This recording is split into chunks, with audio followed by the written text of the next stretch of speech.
Hey guys, so I wanted to film a video today, right before my improv show, which it's unfortunate I don't have my costume. I'm a 1950s diner owner and I got a cool like wig and glasses and the whole shebang, but I don't have that with me, so you're just getting me today. Otherwise I'd do a little character short. So I was trying to figure out, I was racking my brain like, what can I talk about? I don't really know what I want to talk about at the moment. And I thought, well, I'll just sit in front of my bookshelf and see what comes to me. And so I think what I'm going to do, this is going to be so random. I'm going to reach back into my bookshelf and I'm going to grab a random book and I'm going to open to a random page and read a random passage and just see what it is and then talk about it. So without further ado, let's see how this goes. All right. Aha! Mythology. I read this back in high school. This is all about the Greek gods and goddesses. Timeless tales of gods and heroes. Look at how epic that is. So I'm just going to open a random page. Actually, let's do this. Oh, I see the word Hercules. Okay, I'll start at the top here. I don't know how far I'll go because it's pretty lengthy. Hercules, the greatest of all heroes, was there. Orpheus, the master musician. Aw, Capo's here. Say hi, Capo. He's my baby girl. Castor with his brother Pollux, Achilles' father, Peleus, and many another, it says actually. Hera was helping Jason, and it was she who kindled in each one the desire not to be left behind, nursing a life without peril by his mother's side. But even at the price of death, to drink with his comrades, the peerless, Capo, elixir of valor, it's like chaos.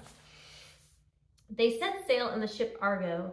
Jason took in his hands a golden goblet and, pouring a libation of wine into the sea, called upon Zeus, whose lance is the lightning, to speed them on their way. Great perils lay before them, and some of them paid with their lives for drinking that peerless elixir. They put in first at Lemnos, a strange island where only women lived. Oh, that's interesting. They had risen up against the men and killed them all. Oh my goodness, y'all better be careful. Except one, the old king, isn't he lucky? His daughter, oh my gosh, I can't pronounce this, Hypsipyle, a leader among the women, had spared her father and set him afloat on the sea in a hollow chest, which finally carried him to safety. These fierce creatures, however, welcomed the Argonauts and helped them with good gifts of food and wine and garments before they sailed away. I think that's as far as I'll go. I didn't know there was an island of all women. I know in Wonder Woman, the movie, that's the case, I believe. So that's really interesting. And no, I wouldn't want to live on that island. Oh my gosh. As much as I love my fellow females, I love men, and I love that we each bring complementary strengths to the table. And also, you know, I'm heterosexual, so there's that. But it mentioned the elixir and the wine, and I guess I'll share something personal. So maybe that's why I opened to this. I believe it was destiny.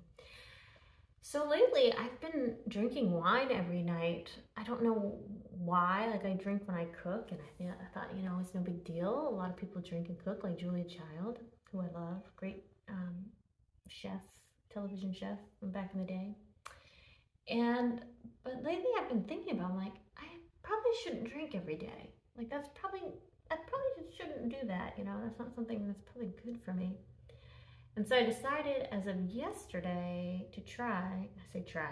Do or do not, there is no try, Yoda said. So I'm not listening to Yoda because he's very wise. I decided to stop drinking. And so I'm on day 2 of my no drinking sobriety. And we'll see how this goes. It's really interesting because for me, I was drinking because it just kind of takes the edge off at the end of the day, and it helps me just feel fun and loose. I usually like to drink before my improv shows, so tonight it's gonna be really weird not drinking, but I'm gonna do it. perform sober, which I've done before, of course, but if I can, I like to have a glass of wine before. And so I don't know. I would be interested to hear from you guys if any of you have done the sobriety thing or kind of your journey. I don't know. I don't know if it's going to be one of those things where I just am going to, get off of alcohol and then stay off of alcohol, or if it's one of those where I'll maybe try to have it occasionally.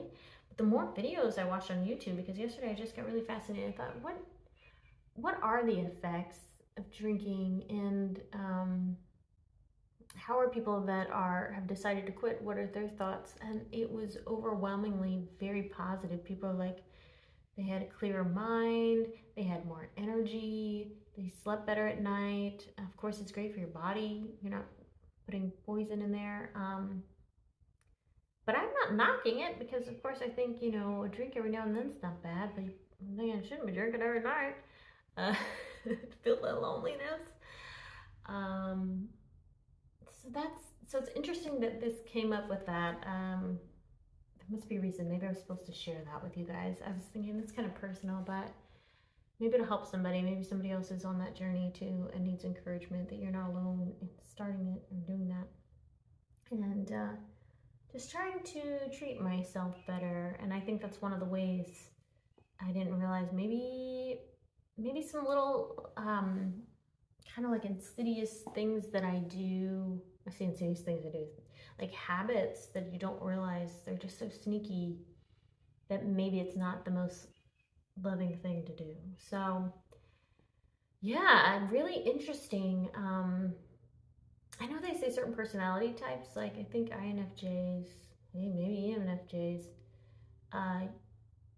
sometimes will use the SE stuff to cope with things, like the drinking.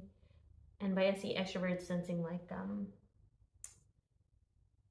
things in the sensory that give you pleasure. But I'm realizing with life, because as much as I really want the highs all the time, those come with low lows. So it's almost like you have to, it feels to me it's like a spiritual maturity of, I'm at this place where if I want to have a really grounded, beautiful life, I need to be grounded and I need to be more even keel instead of like, all over the place. So that's an interesting thing. So we'll see.